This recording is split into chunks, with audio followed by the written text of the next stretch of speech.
श्री स्वामी समर्थ. हरतालिका हे व्रत भगवान शिव आणि पार्वती यांच्या प्रीतीचे प्रतीक आहे.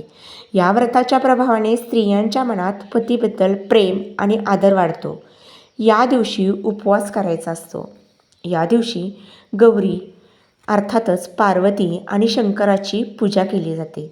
हरतालिका व्रताची कथा वाचायची असते. या दिवशी दानधर्म करणे देखील अत्यंत शुभ मानले जाते. हरतालिकाच्या दिवशी कोणत्या कलरच्या साड्या किंवा वस्त्र परिधान करायचे आहे, तर हिरवा कलर हा अत्यंत शुभ मानला जातो. या दिवशी हिरव्या रंगाची साडी परिधान करावी. हिरवा रंग प्रकृती, समृद्धी आणि नूतनीकरणाचं प्रतीक आहे. हा रंग मानसिक शांती आणि सकारात्मक ऊर्जा प्रदान करते. वैवाहिक जीवनातील समस्या दूर करण्यास मदत करते. म्हणून हिरव्या रंगाची साडी परिधान करावी. तसेच लाल रंगाची साडी देखील तुम्ही या दिवशी घालू शकता.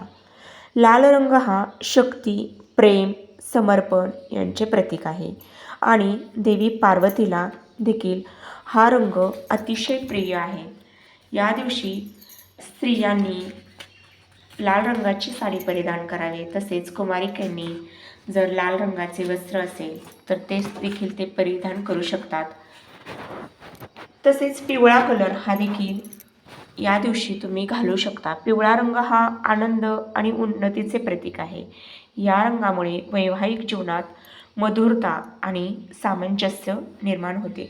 त्यामुळे हिरवा रंग, लाल रंग आणि पिवळ्या कलरचे वस्त्र तुम्ही परिधान करू शकता. तसेच या दिवशी तुम्हाला दान करायचे आहे, कारण हरतालिकेच्या दिवशी दान केलेलं खूप चांगलं असतं.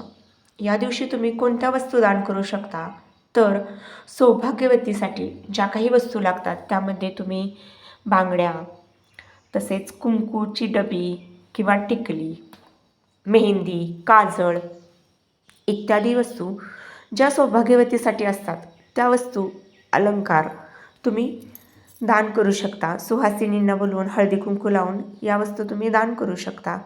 तसेच तुम्ही ओटी भरू शकता. सुहासिनीची साडी चोळी किंवा एखादं ब्लाऊज पीस, नारळ तिच्या ओटीत घालू शकता. जर तुम्हाला अजून दान करायचं असेल तर तुम्ही गहू किंवा तांदळाच्या स्वरूपात दान करू शकता. फळं आहेत, एखादं फळ असेल, सफरचंद, केळी हे देखील तुम्ही सुहासिनी बायकांना हळदी कुंकू लावून दान करू शकता. आणि आपल्या यथानुशक्ती तुम्हाला जसं परवडतं आहे त्याप्रमाणे तुम्ही दक्षिणा देखील त्यांना देऊ शकता. म्हणजेच हरतालिकेच्या दिवशी तुम्ही सुहासिनीच्या ज्या काही वस्तू आहेत त्या तुम्ही दान करू शकता. अशा पद्धतीने या वस्तूचं तुम्ही दान करू शकता. आणि दानाचं फार महत्त्व आहे की भगवान शिव आणि पार्वती यांचा आशीर्वाद तुम्हाला दान केल्यावर लाभतो. त्यामुळे अखंड सौभाग्यवती हा तुम्हाला वर प्राप्त होतो. तसेच तुम्ही या दिवशी कुणाबद्दल काही वाईट बोलू नका. सगळ्यांचं चांगलं हो अशी इच्छा शिवपार्वतीपाशी करा आणि उत्तम प्रकारे हरतालिकेचा उपवास करून सुहासिनींना बोलवून त्यांची